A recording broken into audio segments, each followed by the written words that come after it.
প্রিয় ভারত মা, আজ তোমাকে চিঠি লিখতে বসে সত্যিই বুঝতে পারছি না কোথা থেকে শুরু করব। কারণ তোমার গল্প তো কয়েক লাইনে লেখা যায় না। তোমার মাটির গন্ধ, তোমার নদী, তোমার পাহাড়, তোমার সমুদ্র, তোমার শহর, সবটা মিলিয়েই তুমি। তোমার বুকে জন্ম নিয়েছেন কত মহান মানুষ।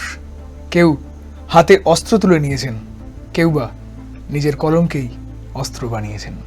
কেউ নিজের জীবন উৎসর্গ করেছেন দেশের স্বাধীনতার জন্য। বিনিময়ে আমরা পেয়েছি স্বাধীনতার আলো। তাই তাদের কথা, তাদের আত্মত্যাগের কথা আজ আমরা শ্রদ্ধার সঙ্গে স্মরণ করছি। মা, তুমি কি জানো, আজ আমাদের বলার অধিকার রয়েছে, আমরা স্বাধীন। আমাদের নিজেদের ভাষা রয়েছে, নিজেদের ভবিষ্যৎ বেছে নেওয়ার ক্ষমতা রয়েছে, নিজেদের ভবিষ্যৎ বেছে নেওয়ার অধিকার রয়েছে, নিজের স্বপ্নকে বাস্তব করার অধিকার রয়েছে। কিন্তু এই স্বাধীনতা শুধুই অধিকার নয়, কারণ এর সাথে অনেক দায়িত্ব জড়িয়ে রয়েছে। ইতি, তোমার ছেলে। আরএন মিডিয়ার তরফ থেকে আপনাদের সবাইকে জানাই শুভ স্বাধীনতা দিবস।